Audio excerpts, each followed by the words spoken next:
കോൺഗ്രസിൽ നിന്ന് advocate Vasanth Thengumpally, CPIM നേതാവ് അഡ്വക്കേറ്റ് KS അരുൺകുമാർ എന്നിവർ ചേരുകയാണ്. ആദ്യം KS അരുൺകുമാറിലേക്ക്. അരുൺകുമാർ, ഈ 3 ചോദ്യങ്ങൾ കേട്ടു എന്ന് മനസ്സിലാക്കുകയാണ്. പ്രതിപക്ഷ നേതാവ് സർക്കാരിനെതിരെയാണ് ഈ വിവാദങ്ങൾ, അതായത് ആഗോള അയ്യപ്പ സംഗമം നടത്തി, അത് വലിയ വിജയം എന്നൊക്കെ അവകാശപ്പെടുമ്പോൾ പോലും സർക്കാരിനെതിരെയുള്ള ഈ 3 ചോദ്യങ്ങൾക്ക് ഉത്തരമുണ്ടോ എന്നാണ് ചോദ്യം പ്രധാനമായും. കാരണം ഉത്തരത്തിൽ നിന്ന് ഒഴിഞ്ഞു മാറുന്നുണ്ടോ CPIM?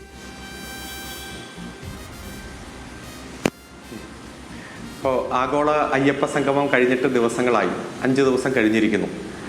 കൃത്യമായി എന്തിനാണ് അയ്യപ്പ സംഗമം സംഘടിപ്പിച്ചതെന്ന് ദേവസ്വം ബോർഡ് വ്യക്തമാക്കിയിട്ടുണ്ട്. ആ ദേവസ്വം ബോർഡ് സംഘടിപ്പിച്ച അയ്യപ്പ സംഗമത്തിന് പൂർണ്ണമായിട്ടുള്ള പിന്തുണയും ഗവൺമെൻറ് കൊടുത്തു. എല്ലാ വിഭാഗം ആളുകളും ഈ സംഗമത്തിൽ ചർച്ച ചെയ്യപ്പെട്ട വിഷയങ്ങളോട് ഏറ്റവും അനുകൂലമായിട്ട് തന്നെ പ്രതികരിക്കുകയാണ് ചെയ്തത്. ഇതിൽ പങ്കെടുക്കാതെ പുറത്തുനിന്ന് അതിനെ കളിയാക്കി ആക്ഷേപിച്ച് പോയവരെ സമൂഹം ഒറ്റപ്പെടുത്തുന്നത് നമ്മൾ കണ്ടു. ഇപ്പോൾ ഞങ്ങളെ പല ഘട്ടത്തിലും എതിർത്ത, ഞങ്ങൾക്ക് അധിക്ഷേപിച്ച പല ആളുകളും സംഘടനകളും ഇടതുപക്ഷമാണ് ശരി, CPM ആണ് ശരി എന്ന് പ്രഖ്യാപിച്ചുകൊണ്ട് രംഗത്തെത്തുന്ന ഒരു കാഴ്ചയാണ് ഇന്നലെയും മിനിഞ്ഞാന്നുമെല്ലാം നമ്മൾ കണ്ടത്. ഞങ്ങൾ വളരെ പോസിറ്റീവായിട്ടാണ് അതിനെ കാണുന്നത്. ഞങ്ങളെ എതിർത്തുകൊണ്ടിരുന്ന എല്ലാവരും ഞങ്ങളാണ് ശരി എന്ന് പറഞ്ഞുകൊണ്ട് ഞങ്ങളോട് യോജിക്കാൻ തയ്യാറാകുന്ന ഒരു അസുലഭ മുഹൂർത്തം ഞങ്ങൾ കാണുകയാണ്. ഭാവിയിലും എതിർത്തുകൊണ്ടിരിക്കുന്ന എല്ലാവർക്കും അങ്ങനെ ചെയ്യേണ്ടി വരും എന്ന് തന്നെ ഞങ്ങൾ വിശ്വസിച്ചുകൊണ്ട് പ്രവർത്തിച്ചുകൊണ്ടിരിക്കുകയാണ്. പ്രതിപക്ഷ നേതാവ് വസ്തുതയില്ലാത്ത കാര്യങ്ങളാണ് പ്രചരിപ്പിച്ചുകൊണ്ടിരിക്കുന്നത്. അദ്ദേഹം ഏറ്റവും ഗൗരവത്തോടെ സൂചിപ്പിക്കുന്നത് അന്ന് രജിസ്റ്റർ ചെയ്ത കേസുകളിൽ ഒരെണ്ണം പോലും പിൻവലിച്ചിട്ടില്ല എന്നതാണ്. പോലീസിന്റെ വെബ്സൈറ്റുകളിലെല്ലാം അത് കൃത്യമായി വ്യക്തമാണ്. ആചാര സംരക്ഷണവുമായി ബന്ധപ്പെട്ടുകൊണ്ട് നടന്ന അക്രമ സംഭവങ്ങളുമായി ബന്ധപ്പെട്ടുകൊണ്ട് 2635 കേസുകളാണ് കേരളത്തിൽ രജിസ്റ്റർ ചെയ്തത്. അതിൽ 1940 കേസുകൾ ഇപ്പോൾ ഇല്ല. അതായത് ചില കേസുകൾ വെറുതെ വിട്ടു, ചിലത് ചെറുതായ രൂപത്തിൽ ശിക്ഷിച്ചു, ചിലത് പിൻവലിച്ചു, ചിലത് റഫർ ചെയ്ത് കളഞ്ഞു. പോലീസ് തന്നെ വേണ്ടെന്ന് വെച്ച കേസുകളുണ്ട്. അങ്ങനെ 1940 കേസുകൾ ഇപ്പം ഇല്ല. ബാക്കി ആകെയുള്ളത് 695 കേസുകളാണ് വീണ്ടും കണ്ടിന്യൂ ചെയ്യുന്നത്. അതിൽ 666 കേസുകൾ പോലീസിന് പിൻവലിക്കാൻ കഴിയാത്ത ഗുരുതരമായിട്ടുള്ള കുറ്റകൃത്യങ്ങൾ ഉൾപ്പെട്ട ഗവൺമെന്റിനും പിൻവലിക്കാൻ കഴിയാത്ത കേസുകളാണ്. അതിൽ തന്നെ 435ഓളം ആപ്ലിക്കേഷൻ പരിഗണിക്കുന്ന സാഹചര്യം ഉണ്ടായിട്ടുണ്ട്. അതുകൊണ്ട് ഇവിടെ ഒറ്റ കേസ് പോലും ഗവൺമെന്റ് പിൻവലിച്ചിട്ടില്ല എന്ന് പറഞ്ഞ് നുണ പ്രചരിപ്പിക്കുന്ന പ്രതിപക്ഷ നേതാവ് മനസ്സിലാക്കേണ്ടത് 2635 കേസ് രജിസ്റ്റർ ചെയ്തതിൽ 1940 കേസുകൾ നിലവിലില്ല. അവ തീർന്നിരിക്കുന്നു എന്ന യാഥാർത്ഥ്യം അങ്ങ് തിരിച്ചറിയണം. രണ്ടാമത്തെ കാര്യം മാസ്റ്റർ പ്ലാനുമായി ബന്ധപ്പെട്ടുകൊണ്ടാണ്. കോൺഗ്രസ് ഒക്കെ ഇവിടെ ഭരിച്ചിട്ടുണ്ടല്ലോ, 40 കൊല്ലം കോൺഗ്രസ് ഈ കേരളം ഭരിച്ചിട്ടുണ്ട്. അന്നെല്ലാം ശബരിമലയ്ക്ക് വേണ്ടി മുടക്കിയതിന്റെ എത്രയോ ഇരട്ടി തുക ആ ശബരിമലയ്ക്ക് വേണ്ടി മുടക്കി. ഇപ്പൊ മാസ്റ്റർ പ്ലാനിന്റെ ഭാഗമായി ഏകദേശം 31,635 ലക്ഷം, 31,496 ലക്ഷം രൂപ മാസ്റ്റർ പ്ലാനിന് വേണ്ടി 2025 മുതൽ 30 വരെ ചെലവഴിക്കാൻ തീരുമാനിച്ചിരിക്കുന്നു. വിമാനത്താവളം, റെയിൽവേ ലൈൻ, റെയിൽവേ സ്റ്റേഷൻ, അതുപോലെ റോപ്പ് വേ അടക്കം ലോകത്ത് എവിടെയും കിട്ടുന്ന വികസന പ്രവർത്തനങ്ങൾ ആഗോള തീർത്ഥാടന കേന്ദ്രമാക്കി മാറ്റുന്ന ശബരിമലയിൽ ഉറപ്പുവരുത്താൻ വേണ്ടിയിട്ടുള്ള പദ്ധതികൾ നടപ്പാക്കി മുന്നോട്ട് പോവുകയാണ്. ഈ കഴിഞ്ഞ 9 വർഷത്തിനുള്ളിൽ റോഡുമായി ബന്ധപ്പെട്ടുകൊണ്ട്, ശബരിമലയിലേക്കുള്ള റോഡുമായി ബന്ധപ്പെട്ട് ഒന്നാം പിണറായി സർക്കാർ 879 കോടി രൂപയാണ് മുടക്കിയത്. രണ്ടാം പിണറായി ചോദ്യങ്ങൾക്ക് എല്ലാം ഉത്തരമായില്ല. പ്രതിപക്ഷ നേതാവ് പറഞ്ഞ ചോദ്യത്തിന് എല്ലാം ഉത്തരമായില്ല. സത്യവാങ്മൂലം പിൻവലിക്കുമോ എന്ന ചോദ്യം കൂടി അവിടെയുണ്ട്. അതിലേക്കാണ് വരുന്നത്. 3 ചോദ്യത്തിന് 1, 2, 3 കൃത്യമായിട്ട് മറുപടി പറയുകയാണല്ലോ. സത്യവാങ്മൂലവുമായി ബന്ധപ്പെട്ട് നമുക്കറിയാം, സുപ്രീം കോടതി വിധി പറഞ്ഞത് RSSന്റെ വനിതാ നേതാക്കന്മാർ കൊടുത്ത കേസിലാണ്. ആ കേസിന്റെ വിധി വന്നപ്പോൾ എല്ലാവരും, കോൺഗ്രസും BJPയും ആ വിധിയെ സ്വാഗതം ചെയ്തു. പിന്നീട് സുവർണാവസരത്തെ പ്രയോജനപ്പെടുത്താൻ പോയി. ആ കേസിൽ ഒരു റിവ്യൂ പെറ്റീഷൻ വന്നു. ആ റിവ്യൂ പെറ്റീഷൻ വാദം കേട്ടിട്ട് സുപ്രീം കോടതി ഒരു കോൺസ്റ്റിറ്റ്യൂഷണൽ ബെഞ്ചിന് ആ കേസ് റഫർ ചെയ്തു. ഇപ്പോൾ ആ കേസ് കോൺസ്റ്റിറ്റ്യൂഷണൽ ബെഞ്ചിന്റെ പരിഗണനയിലാണ്. ആ കേസിൽ ഒരു സ്റ്റേയും ഇല്ല. പക്ഷെ ആ വിധി നടപ്പാക്കാൻ വേണ്ടി പിന്നീട് ഒരു ശ്രമം ഗവൺമെന്റ് നടത്തിയില്ല. കാരണം റിവ്യൂ പെറ്റീഷൻ പെൻഡിംഗ് ആണ്. അതിൽ നിലവിൽ വിചാരണയ്ക്ക് ആ കേസ് വന്നിട്ടില്ല. ഇൻ ഫ്യൂച്ചറിൽ അത് വിചാരണയ്ക്ക് വരും. ആ വിചാരണയ്ക്ക് വരുമ്പോൾ അപ്പോഴത്തെ സാഹചര്യം പരിഗണിച്ചുകൊണ്ട് ഉചിതമായിട്ടുള്ള നടപടിക്രമങ്ങൾ കോടതിയുടെ നിർദ്ദേശത്തിന്റെ ഭാഗമായി ഗവൺമെന്റ് ചെയ്യും. അതായത് വിധി നടപ്പാക്കാൻ പിന്നെ ശ്രമിച്ചില്ല എന്ന് പറയുന്നത് ഈ നേരത്തെ ഉണ്ടായ ചില സംഭവങ്ങളുടെ പശ്ചാത്തലത്തിൽ പിന്മാറുകയാണോ? അല്ലല്ല, ഒരിക്കലും പിന്മാറുകയല്ല. സുപ്രീം കോടതി പോലുള്ള ഒരു പരമോന്നത നീതിപീഠം, ആ നീതിപീഠം പറഞ്ഞ വിധി പുനഃപരിശോധിക്കാൻ തയ്യാറാകുന്നു. റിവ്യൂ പെറ്റീഷന്റെ ഭാഗമായി കൂടുതൽ ജഡ്ജിമാരുള്ള ഒരു ഭരണഘടനാ ബെഞ്ചിന് ആ വിഷയം വിടുകയാണ്. നിരവധി ഭരണഘടനാ പ്രശ്നങ്ങളുണ്ട്. ആർട്ടിക്കിൾ 14, 15, 19, ഈ 25 to 28 ഒക്കെ അതിലുണ്ട്. അത് പരിശോധിക്കാൻ തീരുമാനിച്ച സാഹചര്യത്തിൽ ആ കോടതി വരട്ടെ, ആ കോടതി വിധി വരട്ടെ എന്ന സമീപനമാണ് ഗവൺമെന്റ് സ്വീകരിച്ചത്. ഒരു കാര്യം കൂടി ഉണ്ട് അതിൽ. കാരണം 9-അംഗ ബെഞ്ചിന് വിട്ടപ്പോൾ പോലും കോടതി ആ നിലവിലെ വിധി തുടരുമെന്ന് തന്നെയാണ് പറഞ്ഞത്. നിലവിലെ വിധിക്ക് ഒന്നും സംഭവിച്ചിട്ടില്ല, നിലവിലെ വിധി തുടരുക തന്നെയാണ്. അത് പറഞ്ഞുകൊണ്ട് തന്നെയാണ് 9-അംഗ ബെഞ്ചിന് വിട്ടത്. അതെ, അതുകൊണ്ട് തന്നെയാണ് വ്യക്തമാക്കുന്നത് വിധി അങ്ങനെ നിൽക്കുന്നു. ആ വിധി നടപ്പാക്കുന്നതിൽ ശബരിമലയുമായി ബന്ധപ്പെട്ടുകൊണ്ട് വിശ്വാസമുള്ളവർക്ക് ചില പ്രതിഷേധങ്ങളുണ്ടായി, ചില സമരങ്ങളുണ്ടായി, അക്രമ സംഭവങ്ങളുണ്ടായി. ആ ഒരു സാഹചര്യത്തിൽ ഈ വിധിയെ മുമ്പും അതിനുശേഷവും സ്വാഗതം ചെയ്ത് സുവർണാവസരം പ്രയോജനപ്പെടുത്താൻ നടക്കുന്ന ചില ആളുകളുണ്ട്. അവർക്ക് കലുഷിതമായ ഈ അന്തരീക്ഷത്തിൽ മീൻ പിടിക്കാനുള്ള സാഹചര്യം ഒന്നും ഉണ്ടാക്കേണ്ട, പരമോന്നത നീതിപീഠത്തിന്റെ അന്തിമ വിധി വരട്ടെ എന്ന് ഗവൺമെന്റ് തീരുമാനിച്ചു. അത് തന്നെയാണ് മുന്നോട്ട് തുടരുക. നമ്മോടൊപ്പം വസന്ത് തെങ്ങുംപള്ളി കൂടി ചേരുകയാണ്. വസന്ത്, ഇപ്പോൾ അരുൺകുമാർ പറഞ്ഞതുപോലെ കലുഷിതമായ സാഹചര്യത്തിൽ നിന്ന് മീൻ പിടിക്കാനുള്ള അവസരം തരേണ്ട എന്ന തീരുമാനം തന്നെയാണ് സർക്കാർ എടുത്തത്. എന്തായാലും ചോദിക്കുന്ന ചോദ്യങ്ങൾക്കൊക്കെ മറുപടി നേരത്തെ തന്നെ ഉള്ളതാണ്. പ്രതിപക്ഷ നേതാവാണ് ഇല്ലാത്ത കാര്യങ്ങൾ പറയുന്നത്. അല്ല, അങ്ങ് നോക്കൂ, പാമ്പ് പടം പൊഴിക്കുന്നത് പോലെയാണ് പിണറായി വിജയനും അദ്ദേഹത്തിന്റെ സർക്കാരും നിലപാട് മാറ്റുന്നത്. ഇപ്പൊ ഇവർ പറയുന്നത് എന്താ? ഭരണഘടനാ ബെഞ്ചിന്റെ മുമ്പിൽ നിൽക്കുകയാണ്, 9-അംഗ ബെഞ്ചിന്റെ മുമ്പിലാണ് നിലവിൽ കേസ് നിൽക്കുന്നത്. അപ്പൊ അങ്ങ് തന്നെ സൂചിപ്പിച്ചു, പഴയ കേസിനോ പഴയ വിധിക്കോ യാതൊരുവിധ സ്റ്റേയോ ഇടക്കാല സ്റ്റേ പോലും ഇല്ലാതെയാണ് ആ കേസ് 9-അംഗ ബെഞ്ച് പരിഗണിക്കട്ടെ എന്ന് കോടതി നിർദ്ദേശിച്ചിരിക്കുന്നത്. അരുൺകുമാറും ഒരു അഭിഭാഷകനാണ്, ഞാനും ഒരു അഭിഭാഷകനാണ്. എന്റെ എളിയ സംശയം, ഈ 9-അംഗ ബെഞ്ച് പരിഗണിച്ച് വിധി വരുന്നോടം വരെ പഴയ വിധി സ്റ്റേ ചെയ്യുകയാണല്ലോ, പഴയ വിധി നിലകൊള്ളുകയാണ്. അപ്പൊ നാളെ നിങ്ങൾ നിർബന്ധിച്ചു വന്ന ബിന്ദു അമ്മണിയോ രഹ്ന ഫാത്തിമയോ അല്ലാത്ത, നിങ്ങൾ നിർബന്ധിച്ചു കൊണ്ടുവന്നവരെയാണല്ലോ നിങ്ങൾക്ക് നിയന്ത്രിക്കാൻ പറ്റുക. അങ്ങനെ അല്ലാത്ത ഒരാൾ ഈ നിലവിൽ നിലനിൽക്കുന്ന സുപ്രീം കോടതിയുടെ വിധിയുടെ സർട്ടിഫൈഡ് കോപ്പിയുമായി സംസ്ഥാന പോലീസ് മേധാവിയെ സമീപിക്കുകയാണ്. എനിക്ക് പ്രൊട്ടക്ഷൻ വേണമെന്ന് പറഞ്ഞ് സമീപിച്ചാൽ എന്താണ് നിങ്ങളുടെ നിലപാട്? നിങ്ങൾ അവർക്ക് പ്രൊട്ടക്ഷൻ കൊടുക്കുമോ ഇല്ലയോ? 2, അങ്ങനെ നിങ്ങൾ കൊടുക്കുമായിരുന്നെങ്കിൽ, ഇനി കൊടുക്കുമെന്നാണ് നിങ്ങളുടെ ഭാഷ്യം, അങ്ങനെ കൊടുത്തല്ലേ മതിയാവൂ എന്ന് ചോദിച്ചാൽ പിന്നെ എന്തിനാണ് കഴിഞ്ഞ മണ്ഡലകാലത്ത് പത്തനംതിട്ട SP പുറപ്പെടുവിക്കുന്ന ലെറ്ററിൽ 6 വയസ്സിനും 60 വയസ്സിനും ഇടയിലുള്ള സ്ത്രീകൾ വരേണ്ടതില്ല സന്നിധാനത്തേക്ക് എന്ന നിലപാട് നിങ്ങൾ കൈക്കൊള്ളുന്നത്? നിങ്ങൾ ആ നിലപാട് കൈക്കൊണ്ടതിനെ ഞാൻ സ്വാഗതം ചെയ്യുകയാണ്, നല്ലതുമാണ്. പക്ഷേ അങ്ങനെ ആയിരുന്നെങ്കിൽ എന്തിനാണ് സുവർണാവസരം കേരളത്തിന്റെ നവോത്ഥാന നായക നിരയിലേക്ക് തന്നെ സ്വയം എടുത്തു പ്രതിഷ്ഠിക്കാൻ വേണ്ടി ഒരു സുവർണാവസരം കണ്ട് പിണറായി വിജയൻ എന്തിനാണ് ശബരിമല പോലെ ഒരു പുണ്യസ്ഥാനത്ത് അലങ്കോലം നടത്തിയത്, പോലീസിനെ അഴിച്ചുവിട്ട അക്രമം നടത്തിയത് എന്ന് പ്രധാനപ്പെട്ട ചോദ്യം. അരുൺകുമാർ തന്നെ ഈ ചർച്ചയിൽ 2 തവണ ആവർത്തിച്ചു, അവിടെ അക്രമ സംഭവങ്ങൾ നടന്നു. എന്താണ് അരുൺകുമാർ അവിടെ നടന്ന അക്രമ സംഭവങ്ങൾ? അവിടെ സമരമുണ്ടായി. ആ സമരത്തിൽ നിങ്ങളുടെ പോലീസ് PDPP അടക്കമുള്ള വകുപ്പുകൾ ചേർത്തുകൊണ്ട് കേസെടുത്തു. അത് ഞാനും അങ്ങും സമരമുഖത്തുള്ളവരല്ലേ, നമ്മളെല്ലാം നിങ്ങളുടെ പോലീസിന്റെ ഇരുമ്പും തുരുമ്പും പിടിച്ച ആ ബാരിക്കേഡ് പിടിച്ചാൽ പോലും PDPP ഇടും. അപ്പൊ അതടക്കമുള്ള വകുപ്പുകൾ പ്രകാരം നിങ്ങളുടെ പോലീസ് കേസെടുക്കുന്നു. എന്നിട്ട് അങ്ങ് പറഞ്ഞു ചില കേസുകൾ വെറുതെ വിട്ടു. എങ്ങനെയാ ചില കേസുകൾ വെറുതെ വിട്ടത്? പിണറായി വിജയൻ വെറുതെ വിട്ടാണോ? അല്ല, അത് കോടതിയുടെ പരിഗണനയിൽ വന്നു. അത്രമാത്രം വലിയ കേസായി അതിനെ പരിഗണിക്കേണ്ടതില്ല എന്ന് കോടതി കണ്ട് വെറുതെ വിട്ടു. ഏതെങ്കിലും ഒരു കേസ് സർക്കാരിന്റെ ഇനിഷ്യേറ്റീവിൽ വെറുതെ വിട്ടതുണ്ടോ? സർക്കാർ ഈ കേസിൽ നിന്ന് ഞങ്ങൾ പിന്മാറുകയാണ് എന്ന് കോടതിയിൽ പറഞ്ഞു വെറുതെ വിട്ടതുണ്ടോ? ചോദ്യം നമ്പർ 1. ചോദ്യം നമ്പർ 2, ഈ സത്യവാങ്മൂലം കൊടുക്കാൻ പറ്റില്ല എന്ന് പറഞ്ഞല്ലോ, തെറ്റാണ്. കാരണം VS അച്യുതാനന്ദൻ ഗവൺമെന്റിന്റെ കാലത്ത് ഇത് ഇക്വാലിറ്റിയുമായി ബന്ധപ്പെട്ട വിഷയമാണോ അതോ അവിടുത്തെ ആചാര ലംഘനവുമായി ബന്ധപ്പെട്ട വിഷയമാണോ എന്ന് കോടതി ചോദിച്ചപ്പോൾ VS അച്യുതാനന്ദൻ ഗവൺമെന്റ് കൊടുത്ത സത്യവാങ്മൂലം അഫിഡവിറ്റ് എന്ന് പറയുന്നത് ഇത് ഇക്വാലിറ്റിയുമായി ബന്ധപ്പെട്ട വിഷയമാണ്, അവിടുത്തെ ആചാരങ്ങൾക്ക് അതിൽ വലിയ റോളില്ല എന്നാണ്. അത് പരിഗണിച്ചു വരുമ്പോഴാണ് ആ ഗവൺമെന്റ് മാറുകയും പിന്നീട് ഉമ്മൻചാണ്ടി ഗവൺമെന്റ് വരികയും ചെയ്യുന്നത്. ഉമ്മൻചാണ്ടി ഗവൺമെന്റ് അസന്നിഗ്ധമായി സുപ്രീം കോടതിയിൽ അഫിഡവിറ്റ് കൊടുത്തു. ഇത് വിശ്വാസപരമായ കാര്യമാണ്. അവിടെ സ്ത്രീ വിവേചനമില്ല. 6 വയസ്സിനും 60 വയസ്സിനും ഇടയിലുള്ള ആർത്തവം ഉള്ള സ്ത്രീകളെയാണ് മാറ്റി നിർത്തുന്നത്. അതിനെ വിവേചനമായി കാണാൻ പറ്റില്ല. അത് വർഷങ്ങളായി, സഹസ്രാബ്ദങ്ങളായി പിന്തുടർന്നു വരുന്ന ഒരു ആചാരമാണ്. ആ ആചാരം മുമ്പോട്ട് കൊണ്ടുപോകണമെന്നാണ് അന്നത്തെ ഗവൺമെന്റ്, ഉമ്മൻചാണ്ടി ഗവൺമെന്റ് കൊടുത്ത അഫിഡവിറ്റ്. അത് തിരുത്തിയത് ആരാണ്? അത് തിരുത്തിയത് 1ാം പിണറായി ഗവൺമെന്റ് ആണ്. അത് തിരുത്തിയതിന്റെ പുറത്താണ് ആ വിധിയെ സ്വാധീനിച്ചിട്ടുണ്ട് ആ അഫിഡവിറ്റ് എന്നതിൽ യാതൊരു സംശയവും വേണ്ട. ഇപ്പോഴും നിങ്ങൾക്ക് അഫിഡവിറ്റ് സമർപ്പിക്കാൻ സമയമുണ്ട്. ഏത്? ഈ 9-അംഗ ഭരണഘടനാ ബെഞ്ചിന്റെ മുമ്പിൽ ക്വസ്റ്റ്യൻ ഓഫ് ലോ അവർ മുമ്പോട്ട് വെക്കുന്നത് is it A problem of equality or ഈ പറയുന്ന ആചാര ലംഘനം എന്നുള്ളതാണ്.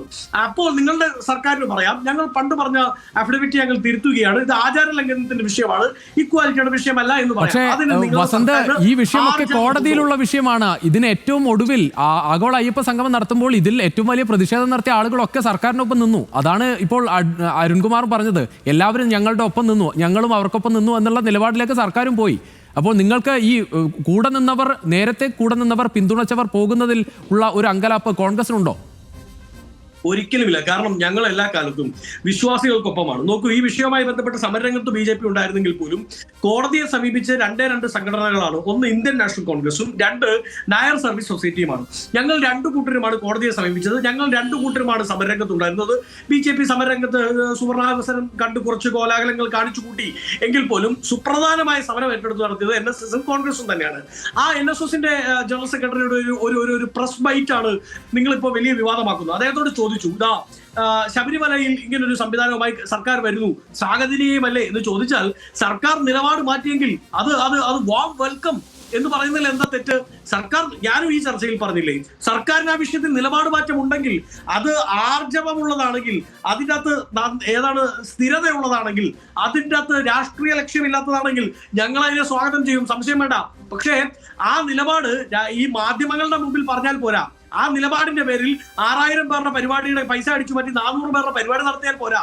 മറിച്ച് അതിന് കൃത്യമായ നിയമവേദികളിൽ അത് പറയണം, ഓൺ റെക്കോർഡ് പറയണം, ഞങ്ങൾ നിലപാട് മാറ്റിയിരിക്കുന്നു.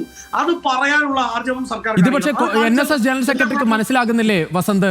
കാരണം അദ്ദേഹത്തിന്റെ വിമർശനങ്ങൾ കോൺഗ്രസിനെതിരെയാണ്, അതോടൊപ്പം BJP ഒന്നും ചെയ്യുന്നില്ല എന്നതാണ്. ഏറ്റവും ഒടുവിൽ അദ്ദേഹത്തിന്റെ പ്രതിനിധി ഈ പരിപാടിയിൽ ആഗോള അയ്യപ്പ സംഗമത്തിലും പങ്കെടുക്കുകയും ചെയ്തു. NSSന് സർക്കാരിനൊപ്പം പരിപാടിയിൽ പങ്കെടുക്കുന്നതിൽ പ്രശ്നമില്ല, SNDPക്ക് പ്രശ്നമില്ല. SNDP NSS ഒന്നിച്ചാണ് സർക്കാരിന് പിന്തുണ കൊടുക്കുന്നത്. സംസ്ഥാന സർക്കാർ ഭരിക്കുന്നത് ഏത് പാർട്ടിയാണെങ്കിലും അവരുമായി ഒരു റാപ്പോർട്ടിൽ പോകുക എന്നുള്ള സാമുദായിക സംഘടനകൾ എല്ലാ കാലത്തും സ്വീകരിച്ചു വരുന്ന നയമൊക്കെ തന്നെയാണ്. കാരണം അവർക്ക് വിദ്യാഭ്യാസ സ്ഥാപനങ്ങളുണ്ട്, മറ്റ് സ്ഥാപനങ്ങളുണ്ട്. സംസ്ഥാന സർക്കാരുമായി എല്ലാ കാലത്തും പോർവിളിയുമായി നിൽക്കണം എന്നുള്ള നിലപാടൊന്നും ഞങ്ങൾക്കില്ല. ഇനി NSSന് കോൺഗ്രസിനെ പറ്റി എന്തെങ്കിലും തെറ്റിദ്ധാരണ ഉണ്ടെങ്കിൽ അത് പരിഹരിക്കാൻ വേണ്ട നടപടികൾ കോൺഗ്രസ് പാർട്ടി എടുക്കും. കാരണം ഞങ്ങൾ എല്ലാ കാലത്തും സാമുദായിക സംഘടനകളുടെ പ്രശ്നങ്ങൾ കടുപ്പിച്ച് പറയേണ്ടതില്ല എന്നൊരു തീരുമാനമുണ്ടോ? കാരണം നേതാക്കളുടെ പ്രതികരണമൊക്കെ NSSനെ കൂടുതൽ ആക്രമിക്കാതെ NSSനെതിരെ ഏതെങ്കിലും തരത്തിൽ നിലപാട് തോന്നാത്ത തരത്തിലാണ്, പിന്നീട് പരിഗണിക്കാം എന്ന തരത്തിലാണ്. എല്ലാ വിമർശനങ്ങളും സർക്കാരിനെതിരെ മാത്രം പറഞ്ഞാണ് പോകുന്നത്. അല്ല, ഞങ്ങൾ വളരെ കൃത്യമാണല്ലോ. നോക്കൂ, ഞങ്ങൾ NSSന് എന്തെങ്കിലും പരിഭവം ഉണ്ടെങ്കിൽ എല്ലാ കാലത്തും ഞങ്ങളുമായി സഹകരിക്കുന്ന പ്രധാനപ്പെട്ട ഒരു സമുദായ സംഘടനയാണ്. അവർക്ക് എന്തെങ്കിലും പ്രശ്നമുണ്ടെങ്കിൽ ഞങ്ങൾ അത് പരിഹരിക്കും, അത് കേൾക്കും. അങ്ങനെ ഒരു ഇൻക്ലൂസീവ് പൊളിറ്റിക്സ് ആണ് ഞങ്ങളെ സംബന്ധിച്ചുള്ളത്. അല്ലാതെ പണ്ട് പിണറായി വിജയൻ പറഞ്ഞത് അങ്ങ് മറന്നുപോയില്ലല്ലോ. ശബരിമലയുടെ കാലത്ത് ഇവർ ഇതേ പത്തനംതിട്ടയിൽ ഇവരുടെ പാർട്ടി സമ്മേളനം നടത്തി. പിണറായി വിജയൻ വന്നിട്ട് പറഞ്ഞത് 4 വോട്ടിന് വേണ്ടി സാമുദായിക നേതാക്കന്മാർ തിണ്ണനിറങ്ങില്ല എന്നാ പറഞ്ഞത്. തിണ്ണനിറങ്ങുന്നതിന് പകരം ഇപ്പൊ അടുക്കളപ്പുറത്ത് പോയി പാത്രം കഴുകി കൊടുക്കുകയാണ് സമുദായ നേതാക്കന്മാരുടെ. ഞങ്ങൾ എല്ലാ കാലത്തും അവരെ കാണുന്നവരാണ്, ഞങ്ങൾ അവരുമായി സംവദിക്കുന്നവരാണ്, അവരുടെ പ്രശ്നങ്ങൾ കേൾക്കുന്നവരാണ്, അതിന് പരിഹാരം ഉണ്ടാക്കാൻ പറ്റുന്നതാണെങ്കിൽ ഉണ്ടാക്കുന്നവരാണ്. സ്വാഭാവികമായും NSSന് ഒരു പരിഭവം ഉണ്ടെങ്കിൽ, അല്ലെങ്കിൽ NSSന് എന്തെങ്കിലും തെറ്റിദ്ധാരണകൾ ഉണ്ടെങ്കിൽ അത് കേൾക്കും. അതിന് ഞങ്ങളുടെ പാർട്ടി ലീഡർഷിപ്പ് ഇടപെടുമെന്നതിൽ സംശയമൊന്നും വേണ്ട, അത് ചെയ്യും. പക്ഷേ അറ്റ് ദ സെയിം ടൈം ചില കാര്യങ്ങൾ ഓർമ്മിപ്പിക്കേണ്ടതായിട്ടുണ്ട്. അങ്ങനെ ഓർമ്മിപ്പിക്കുന്ന കാര്യങ്ങളാണ് NSSന്റെയും കോൺഗ്രസിന്റെയും പ്രവർത്തകർ ഇന്ന് കോടതി കയറി ഇറങ്ങുന്നുണ്ട്. ആ കാര്യത്തിൽ സർക്കാരിന്റെ നിലപാട് മാറണം. NSSന്റെയോ കോൺഗ്രസിന്റെയോ നിലപാട്, അതായത് അവിടെ ആചാര ലംഘനം നടക്കാൻ പാടില്ല എന്ന നിലപാടിനെതിരായി ആരെങ്കിലും ഒരാൾ ശബരിമലയിൽ കയറണമെന്ന് എന്ന് പറഞ്ഞ് ഇന്നോ നാളെയോ വന്നാൽ സർക്കാർ എന്ത് നിലപാട് സ്വീകരിക്കുമെന്ന് ഞങ്ങൾക്കറിയണം, വിശ്വാസി സമൂഹത്തിന് അറിയണം, ഇവിടുത്തെ മതേതര മനസാക്ഷിക്ക് അറിയണം. അത് ചോദ്യമായി വരും. ശബരിമല അരുൺകുമാർ, ഈ ചോദ്യങ്ങൾക്ക് ഉത്തരം വേണം. കാരണം ഏറ്റവും പ്രധാനപ്പെട്ട കാര്യം, മുഖ്യമന്ത്രി തന്നെ ഈ വെള്ളാപ്പള്ളി നടേശനെ സ്വന്തം വാഹനത്തിൽ ആനയിച്ച് കൊണ്ടുപോവുകയാണ്. ഏറ്റവും പ്രധാനപ്പെട്ട കാര്യം, യോഗി ആദിത്യനാഥിന്റെ കത്ത് വളരെ ആവേശത്തോടെ അവിടെ വായിക്കേണ്ട സാഹചര്യം എന്തായിരുന്നു എന്ന് മനസ്സിലായില്ല. അദ്ദേഹം മുഖ്യമന്ത്രി ആയതുകൊണ്ടാണ് ക്ഷണിച്ചത് എന്നൊക്കെ VN വാസവൻ പറയുന്നുണ്ട്. പക്ഷേ എല്ലാ മുഖ്യമന്ത്രിമാരുടെയും കത്ത് ഇങ്ങനെ വായിച്ചിട്ടുണ്ടോ? കാരണം ആരുടെയും വായിച്ചത് കണ്ടില്ല. ഒരേ ഒരു കത്ത്, ഈ യോഗി ആദിത്യനാഥിന്റെ കത്ത് വായിക്കേണ്ട സാഹചര്യം എന്തായിരുന്നു? പ്രത്യേകിച്ച് ഇന്ന് സമസ്തയും വലിയ രൂക്ഷമായ വിമർശനമാണ് സർക്കാരിനെതിരെ ഈ വിഷയത്തിൽ ഉന്നയിക്കുന്നത്. ഇതിനൊക്കെ ഒരു മറുപടി ഉണ്ടോ? വിമർശനങ്ങൾ ഉന്നയിക്കുന്നവർ വിമർശനം ഉന്നയിച്ചോട്ടെ. ഏറ്റവും സജീവമായിട്ട് ഇപ്പോൾ 2-3 ദിവസമായിട്ട് ചർച്ച നടക്കുന്നത് NSSന്റെ ജനറൽ സെക്രട്ടറിയുടെ ഒരു പ്രസ്താവനയാണല്ലോ. ആ പ്രസ്താവനയിൽ BJPയെ വിശ്വസിക്കാൻ കൊള്ളില്ല എന്ന് പറഞ്ഞു. അതോടൊപ്പം തന്നെ കോൺഗ്രസിന് കള്ളക്കളിയാണ് സർക്കാരിന് ആത്മാർത്ഥതയുണ്ട്, അതുകൊണ്ട് ഞങ്ങൾ ഈ സർക്കാരിനോട് യോജിക്കുന്നു എന്ന് പറഞ്ഞാൽ ഈ സർക്കാരിന് നേതൃത്വം കൊടുക്കുന്ന LDF-നോടും CPM-നോടും മുഖ്യമന്ത്രി സഖാവ് പിണറായി വിജയനോടും മറ്റു മന്ത്രിമാരോടും എല്ലാം യോജിക്കുന്നു എന്ന് 26ഓളം വരുന്ന സാമുദായിക സംഘടനകൾ പങ്കെടുത്തുകൊണ്ട് ഈ സംഗമം പൂർത്തീകരിക്കാനായിട്ട് കഴിഞ്ഞു. ഈ ബിജെപിയുടെ മുഖ്യമന്ത്രിയുടെ പിന്തുണയുണ്ട്. ഒരു ആഗോള തീർത്ഥാടന കേന്ദ്രമായിട്ട് ശബരിമലയെ മാറ്റുക. ഒപ്പം ബിജെപിയുടെ മുഖ്യമന്ത്രിയുടെ പിന്തുണയുമുണ്ട്. കാരണം അദ്ദേഹവും പിന്തുണച്ച് കത്തയച്ചിട്ടുണ്ട്. എങ്ങനെ? യോഗി ആദിത്യനാഥിന്റെ കത്ത് കൂടിയുണ്ട്. ആ പിന്തുണ അതിലേക്ക് വരികയാണല്ലോ മിസ്റ്റർ, പറയാൻ അനുവദിക്കേ. ഞാൻ അതിലേക്കല്ലേ വരുന്നത്. താങ്കൾ ചോദിച്ച ചോദ്യത്തിന് മറുപടിയിലേക്കല്ലേ വരുന്നത്, ഇടയ്ക്കേറല്ലേ. അപ്പോൾ ആ ആഗോള സംഗമവുമായി ബന്ധപ്പെട്ടുകൊണ്ട് ലക്ഷ്യം വച്ചത് മാസ്റ്റർ പ്ലാനും വരുന്ന തീർത്ഥാടകർക്ക് മുഴുവൻ കൃത്യമായി ദർശനം നടത്താനുള്ള സൗകര്യവും അതോടൊപ്പം തന്നെ ഒരു ആഗോള തീർത്ഥാടന കേന്ദ്രമാക്കി മാറ്റാൻ വേണ്ടിയിട്ടാണ്. ശബരിമലയിൽ കേരളത്തിനകത്തു നിന്നും പുറത്തു നിന്നും രാജ്യത്തിന് പുറത്തുനിന്നും തീർത്ഥാടകരെത്തുന്നുണ്ട്. അയൽപക്ക സംസ്ഥാനങ്ങൾക്കും തീർത്ഥാടകരെത്തുന്ന എല്ലാ സംസ്ഥാനങ്ങൾക്കും ഈ സംഗമവുമായി ബന്ധപ്പെട്ടുകൊണ്ട് കത്തയച്ചിരുന്നു. ചിലർ നേരിട്ട് വന്നു, ചിലർ പ്രതിനിധികളെ അയച്ചു, ചിലർ കത്തയച്ചു. നേരിട്ട് വരികയും പ്രതിനിധികളെ അയക്കുകയും ചെയ്തവർ സംസാരിച്ചു, കത്തയച്ചവരുടെ കത്ത് വായിച്ചു. അത് ഗവൺമെന്റ് കൃത്യമായി ചെയ്തതാണ്, ഒന്നും മറച്ചു വെച്ചിട്ടില്ല. എന്ത് വന്നാലും ധൈര്യപൂർവ്വം ചെയ്ത കാര്യം തന്നെയാണ്. പിന്നെ ഇവിടെ കോൺഗ്രസിന്റെ പ്രതിനിധി അങ്ങനെ ചെയ്തുകൂടെ ഇങ്ങനെ ചെയ്തുകൂടെ എന്നൊക്കെ ചോദിക്കുക. ഞങ്ങൾ ചെയ്തത് കൃത്യമായി ജനങ്ങൾക്ക് മുന്നിൽ പറഞ്ഞല്ലോ. മാസ്റ്റർ പ്ലാനുമായി ബന്ധപ്പെട്ടുകൊണ്ടും അടിസ്ഥാന സൗകര്യ വികസനവുമായി ബന്ധപ്പെട്ടുകൊണ്ടും ഇന്ന കാര്യങ്ങൾ ചെയ്തു, ഇനി ഞങ്ങൾക്ക് ഇന്ന കാര്യങ്ങൾ ചെയ്യാനുണ്ട് എന്ന് പറയുകയാണ്. കഴിഞ്ഞ തവണ ഓൺലൈൻ തീർത്ഥാടനവുമായി ബന്ധപ്പെട്ടുകൊണ്ട് ആദ്യം തന്നെ തീരുമാനമെടുത്തപ്പോൾ താങ്കൾ ഉൾപ്പെടെ കോൺഗ്രസ് ഉൾപ്പെടെ മുഴുവൻ ആളുകളും വന്ന് എത്ര ശക്തമായ പ്രതിഷേധം ഒരുക്കിയേ അറിയോ? 2 വണ്ടി ഒരുമിച്ച് പോയില്ല അരുണേ, 2 വണ്ടി ഒരുമിച്ച് പോയില്ല. നിങ്ങൾ ചെയ്തതിന്റെ കണക്കും നിങ്ങളുടെ ധവളപത്രവും പേപ്പറും ഒക്കെ കയ്യിൽ. എന്റെ സമയമല്ലേ മിസ്റ്റർ, ഇച്ചിരി മര്യാദ മാന്യതയൊക്കെ കാണിക്കും. 1900 കോടി രൂപയാണ് ശബരിമലയുമായി ബന്ധപ്പെട്ടുള്ള റോഡ് വികസനത്തിന് വേണ്ടി ഈ ഗവൺമെന്റ് ചിലവഴിച്ചത്. നിങ്ങളെ കൊണ്ട് പ്രഖ്യാപിക്കുകയല്ല ചെയ്തത്. അതുപോലെ തന്നെ ഒരു എയർഫോഴ്സിന്റെ ഹെലികോപ്റ്റർ ഇറക്കി ഉദ്ഘാടനം ചെയ്ത ആ കണ്ണൂരിലെ വിമാനത്താവളം പോലെയല്ല. യാടിക്കിടന്ന ട്രെയിനിന്റെ ബോഗി കാണിച്ചുകൊണ്ട് കൊച്ചി മെട്രോ ഉദ്ഘാടനം ചെയ്ത കോൺഗ്രസ് അല്ല. യാഥാർത്ഥ്യം കൃത്യമായി നടപ്പാക്കി ജനങ്ങൾക്ക് അതിന്റെ പ്രയോജനം കിട്ടി. ഒരൊറ്റ തീർത്ഥാടകർ പോലും കഴിഞ്ഞ തവണ ബുദ്ധിമുട്ടുണ്ടാക്കുന്ന സാഹചര്യം ഉണ്ടായില്ല.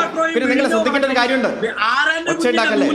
ഇവിടെ ഒരു ബദൽ സംഗമം സംഘടിപ്പിച്ചിരുന്നല്ലോ, താങ്കൾക്കറിയോ? BJP സംഘടിപ്പിച്ച ബദൽ സംഗമം ഇത്തരത്തിലുള്ള ചർച്ചകളിൽ വന്നിരുന്ന ഒച്ചപ്പാടുണ്ടാക്കുന്ന നിങ്ങളുടെ സംസ്കാരമുണ്ടല്ലോ. അതുകൊണ്ടാണ് തിരുവനന്തപുരത്ത് DCC പ്രസിഡന്റ് റണ്ണൌട്ടായി, തൃശ്ശൂർ DCC പ്രസിഡന്റ് റണ്ണൌട്ടായി, ഇന്നലെ വയനാട് DCC പ്രസിഡന്റ് റണ്ണൌട്ടായി. നിങ്ങളുടെ ആളുകൾ തന്നെ ആത്മഹത്യ ചെയ്യുന്നു, കൊല്ലുന്നു, കൊന്നു സ്വന്തം ആത്മഹത്യ ചെയ്യുന്നു.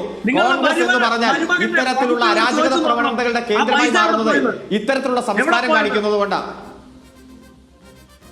വസന്ത്, ഈ അരുൺകുമാർ പറഞ്ഞതുപോലെ ഈ വികസന പ്രവർത്തനങ്ങളൊക്കെ അവിടെ നടത്തുന്നുണ്ട്. അവർ പ്രഖ്യാപിച്ചതുപോലെ മാസ്റ്റർ പ്ലാൻ നടപ്പാക്കുന്നുണ്ട്. ആ പ്രശ്നങ്ങളുമായി മുന്നോട്ട് പോകുന്നുണ്ട്. കാരണം അത് അറിയാൻ വേണ്ടി എല്ലാവരെയും ക്ഷണിച്ചു, എല്ലാവരും വന്നു, എല്ലാവരും പിന്തുണ നൽകുകയും ചെയ്യുന്നു. കാരണം അവരുടെ കാലിലാണ് ഇപ്പോൾ പന്ത്, അവരുടെ കോർട്ടിലാണ് പന്ത്. അല്ല, ഏത് വികസന പ്രവർത്തനങ്ങളെ പറ്റി ചർച്ചയാണ് ഈ ആഗോള? എനിക്ക് പറഞ്ഞ അവസാനിപ്പിക്കണം, എന്റെ സമയമാണ്. എവിടെയാണ് ഉണ്ടായത്? അദ്ദേഹം പറയട്ടെ. ഒരു മിനിറ്റ്. ഇവിടെ BJP കൊണ്ടുവന്ന ഒരു ബദൽ സംഗമം വെച്ചു. ആ ബദൽ സംഗമത്തെ പറ്റി കോൺഗ്രസ് ഇതുവരെ ഒരക്ഷരം ഉരിയാടിയില്ല. ഈ ചർച്ചയിൽ പങ്കെടുക്കുന്ന ഒരാള് ഇപ്പോഴും ഒച്ചപ്പാടുണ്ടാക്കണ്ടല്ലോ. ആ വാവർക്ക് ശബരിമലയും അയ്യപ്പനുമായിട്ട് പുലബന്ധമില്ല. ആ വാവർ മുസ്ലിം അക്രമകാരിയാണ്. അയ്യപ്പനെ ആക്രമിച്ച് യുദ്ധത്തിൽ തോൽപ്പിക്കാൻ വന്ന തീവ്രവാദിയാണ്. അയാൾ പൂജ്യനല്ല എന്ന് പറഞ്ഞ് വർഗീയ സംഘർഷമുണ്ടാക്കാനുള്ള പ്രസംഗം നടത്തിയ ബദൽ സംഗമം ഒരക്ഷരം കോൺഗ്രസ് അതിനെക്കുറിച്ച് പ്രതികരിച്ചോ? KC വേണുഗോപാൽ ആഗോള സംഗമത്തിന്റെ ദിവസം മാതൃഭൂമി ദിനപത്രത്തിൽ ലേഖനം എഴുതി. സുപ്രീം കോടതി വിധി എന്നുള്ളത് മാത്രം മറച്ചു വെച്ചു.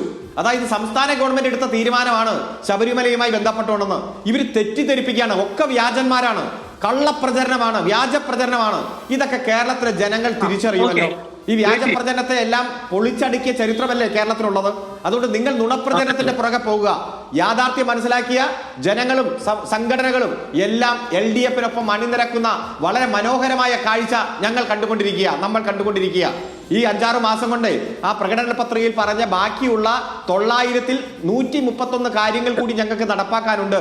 അത് നടപ്പാക്കി എല്ലാവരുടെയും അവകാശങ്ങൾ സംരക്ഷിക്കുന്ന, പട്ടിണിയില്ലാത്ത, വർഗീയ കലാപങ്ങളില്ലാത്ത ആ വികസിത രാജ്യങ്ങളുടെ അപ്പുറത്തുള്ള നാടായി ഈ കേരളത്തെ മാറ്റി ഞങ്ങൾ മുന്നോട്ട് പോകും. നിങ്ങൾ ഈ നുണപ്രചരണവും വ്യാജ പ്രചരണവുമായിട്ട് നടക്കുക. വസന്ത മറുപടി കേട്ടോ അരുണെ കേട്ടോ. അരുൺ വികസന കാര്യങ്ങളുടെ കാര്യം പറഞ്ഞു. നിങ്ങൾ എന്തോ വലിയ ഏതാണ് ഈ കേരളത്തെ മഴ പറഞ്ഞ് ഉണ്ടാക്കിയെടുത്ത പിണറായി വിജയന്റെ കാലമാണല്ലോ പറയുന്നത്. ആരാന്റെ കുഞ്ഞിന്റെ നൂല് കെട്ടുന്നതല്ലാതെ ഏതെങ്കിലും ഒരു വികസന പ്രവർത്തനവുമായി മുമ്പോട്ട് പോകാൻ നിങ്ങൾക്ക് പറ്റിയിട്ടില്ല. കൊച്ചി മെട്രോ, കൊച്ചി വിമാനത്താവളം, ഈ കണ്ണൂർ വിമാനത്താവളം തുടങ്ങി വിഴിഞ്ഞമടക്കമുള്ള പദ്ധതികൾ ഞാൻ 1, 2, 3 ഹൈക്കോടതി പോയില്ലേ? കൊച്ചി മെട്രോയ്ക്കെതിരെ വി ഡി സതീശൻ പോയി, ജലമെട്രോയ്ക്കെതിരെ വി ഡി സതീശൻ പോയി, AI ക്യാമറയ്ക്കെതിരെ അദ്ദേഹം ഹൈക്കോടതിയിൽ പോയി, ലൈഫ് പദ്ധതിക്കെതിരെ പോയി, അതുപോലെ തന്നെ ഈ കേരളത്തിൽ നടന്ന എല്ലാ വികസന പ്രവർത്തനങ്ങൾക്കെതിരെ പോയി. അവസാനം ഹൈക്കോടതി പറഞ്ഞു വസന്ത എല്ലാ വികസന പ്രവർത്തനങ്ങളും വിവിധ സർക്കാരുകൾ തുടങ്ങി വെക്കുകയും എല്ലാം തുടരുന്നതുമാണ്. പക്ഷേ അതൊക്കെ പൂർത്തിയാക്കിയെന്ന അവകാശം എന്തായാലും LDF-നുണ്ട്. പഠിപ്പിക്കണോ? വെല്ലോന്റെ കുഞ്ഞിന്റെ പിതൃത്വം ഏറ്റെടുക്കാൻ നാണമില്ലാത്ത അരുൺകുമാറും അദ്ദേഹത്തിന്റെ പാർട്ടിയും കേരളത്തിലെ ജനങ്ങൾ കണ്ടോണ്ടിരിക്കല്ലേ? ഈ അഹങ്കാരത്തിന്റെ ആൾ രൂപത്തൊക്കെ ഞങ്ങൾ കണ്ടോണ്ടിരിക്കുക. തലയിൽ തുണിയിട്ടിട്ടല്ലേ പാലക്കാട് MLA പുറത്തിറങ്ങുന്നത്? നിങ്ങളുടെ യൂത്ത് നേതാക്കന്മാരൊക്കെ എവിടെ പോയി? ആ ചൂരൽമല ഉണ്ടക്കൈയുടെ പേരിൽ പിരിച്ച പണം എവിടെ പോയി? ചൂരൽമല 1000 വീട്, 500 വീടായി, 100 വീടായി, 10 വീടായി, ഒരു വീട് കൊടുത്തു. ഒരു വീട് വാക്കുപാലിക്കുന്ന സംസ്കാരം കോൺഗ്രസിന് ഇപ്പൊ തൊട്ട് നീട്ടിയിട്ടില്ലാത്ത തരത്തിലേക്ക് മാറിക്കൊണ്ടിരിക്കുക. ഒരു വീട് അരുണെ പറയട്ടെ. അതായത് വളരെ പ്രധാനപ്പെട്ട ഒരു കാര്യം കൂടി പറഞ്ഞു പോയാൽ മതിയാവും. അല്ലെങ്കിൽ പറഞ്ഞുകൊണ്ടിരിക്കുകയല്ലേ? പ്രവൃത്തി മാത്രമേ ഉള്ളൂ. ചെയ്യാൻ കഴിയുന്ന കാര്യങ്ങൾ മാത്രം പറയും, പറയുന്ന കാര്യങ്ങൾ കൃത്യമായി നടപ്പാക്കും. നിങ്ങൾ പറഞ്ഞുകൊണ്ടേയിരിക്കും. നല്ലതാണ് കേട്ടോ. BJP ഇവിടെ പറഞ്ഞല്ലോ, കള്ളത്തരം, കോൺഗ്രസ് കള്ളത്തരം, ഈ ഗവൺമെന്റിന് മാത്രമേ പറയാനുള്ളത് പറയാം. ഒറ്റ ശബ്ദമായിട്ട് പറയുക. നല്ലതാണ് കേട്ടോ, നല്ലതാണ്. നിങ്ങളാണല്ലോ ഒരുമിച്ച് ജനസംഘവുമായി ഒരുമിച്ച് നിങ്ങളാണല്ലോ. ഞാൻ BJP-ക്കെതിരെ പറയാൻ തുടങ്ങുമ്പോ അങ്ങനെ വായിൽ കയറി ഗമ്മൊട്ടിക്കുന്നത് അല്ല, ചോദ്യമാണ്. എന്താണ് BJP-യുടെ പരിപാടി? BJP സംഘടിപ്പിച്ച ആ പരിപാടിക്കെതിരെ എന്താണ് കോൺഗ്രസ് ചെയ്തത് എന്നാണ് ചോദ്യം. അതാണ് അതിന്റെ ഉത്തരം പറയാം. നിങ്ങളുടെ പോലീസ് ഉണ്ടല്ലോ, ഈ സംസ്ഥാനത്ത് വന്ന് ഒരു RSSന്റെ ഏറ്റവും പ്രധാനപ്പെട്ട നേതാവ് വൃത്തികേട് പറഞ്ഞിട്ട് പോയിട്ട് ഇതുവരെ DYFIയുടെ ഒരു പ്രവർത്തകൻ പോലും കേസ് കൊടുത്തില്ല. നിങ്ങളുടെ പോലീസ് കേസ് എടുത്തില്ല. എന്നാൽ 12 കഴിഞ്ഞ ദിവസം വരെ FIR രജിസ്റ്റർ ചെയ്തിട്ടുണ്ട്. എങ്ങനെ ആരുടെ പരാതിയിലാണെന്ന് അറിയാമോ? അത് ഞങ്ങളുടെ പ്രവർത്തനം കോൺഗ്രസ് നേതാവുമായ അഡ്വക്കേറ്റ് VR അനൂപിന്റെ പരാതിയിലാണ്. നമ്മുടെ കൂടെ ചർച്ചകളിലുള്ള കോൺഗ്രസിന്റെ മീഡിയ പാനലിസ്റ്റാണ്. അങ്ങനെ സംസ്ഥാനമൊട്ടുക്കും യൂത്ത് കോൺഗ്രസിന്റെ പ്രവർത്തകർ പരാതി കൊടുത്തു നിങ്ങളുടെ പോലീസിന്. FIR അന്വേഷിക്കുക. എന്നിട്ട് ഒരക്ഷരം നിങ്ങളുടെ നേതാക്കന്മാർ പ്രതികരിച്ചോന്നാ ചോദിച്ചത്. വർഗീയ വിഷം ചീറ്റുന്ന പ്രസംഗം നടത്തിയിട്ട് മതനിരപേക്ഷതയുടെ കേന്ദ്രമായ ശബരിമലയെ തകർക്കാനുള്ള തീരുമാനത്തിൽ കോൺഗ്രസ് ഒരക്ഷരം ഉരിയാടിയോ എന്നതാണ് ചോദ്യം. കേരളത്തിൽ ഒന്ന് വൃത്തിയോട് പറയാതിരിക്കാം.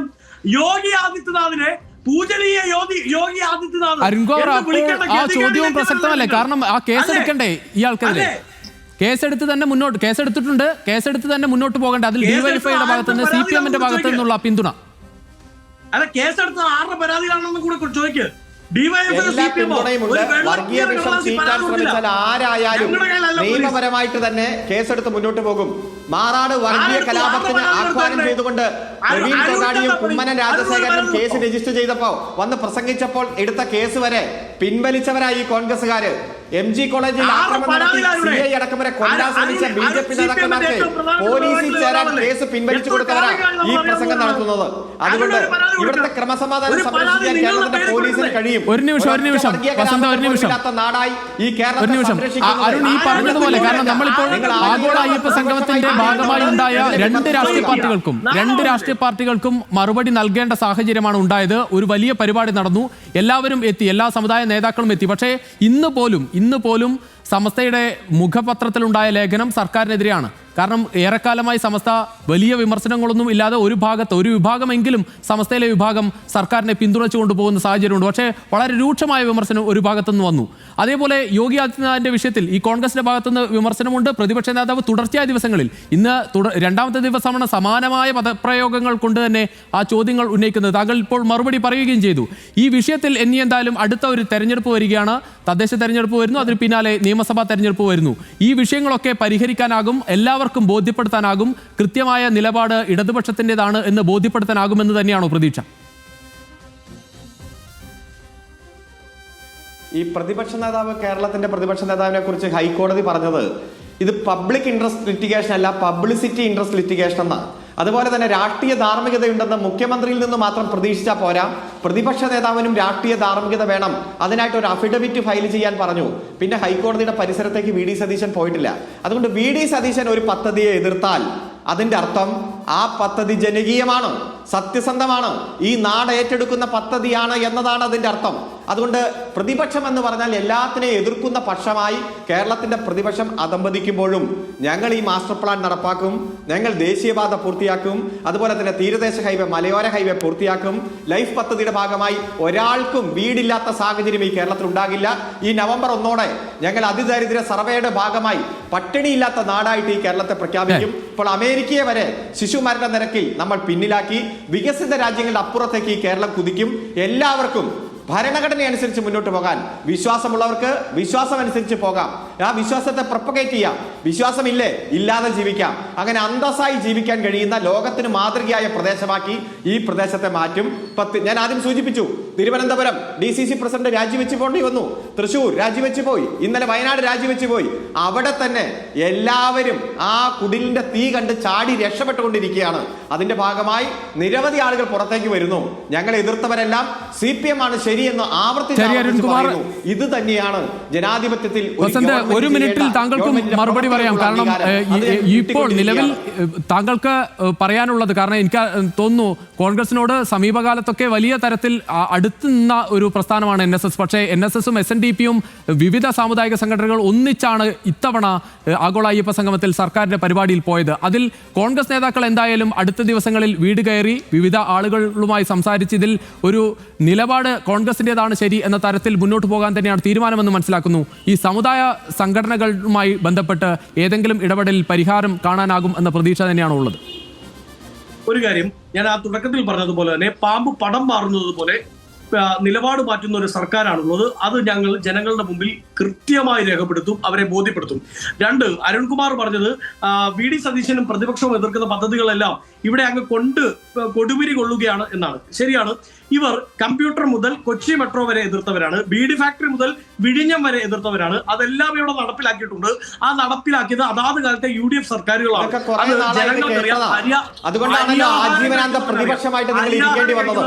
ഈ കേരളത്തിന്റെ ചരിത്രത്തിൽ ഒരു മുന്നണിക്കും ഭരണ തുടർച്ചയില്ലാത്ത സാഹചര്യത്തിൽ 2021 99 സീറ്റോടെ 45.3% വോട്ടോടെ LDF അധികാരത്തിൽ വന്നത് നിങ്ങളുടെ ഇത്തരത്തിലുള്ള തെറ്റിദ്ധരിപ്പിക്കുന്ന വാർത്ത, വ്യാജ വാർത്തകൾ കൊണ്ട് തന്നെയാണ്.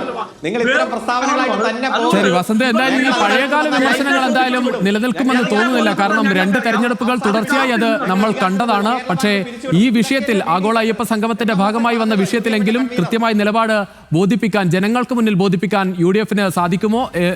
LDFന്റെ നിലപാട് തെറ്റാണ് അല്ലെങ്കിൽ നിലപാട് മാറ്റമാണ് കാണുന്നത് എന്ന കാര്യം ഈ പറയുന്നത് പോലെ, നേതാക്കൾ പറയുന്നത് പോലെ ജനങ്ങൾക്ക് കൂടി ബോധ്യപ്പെടുത്താൻ സാധിക്കുമോ എന്നതൊക്കെ വരും ദിവസങ്ങളിൽ കാണേണ്ടതാണ്. 2 പേർക്കും, advocate Vasanth Thengumpally, advocate KS Arunkumar, 2 പേർക്കും ഈ ചർച്ചയിൽ പങ്കെടുത്തതിന് നന്ദി.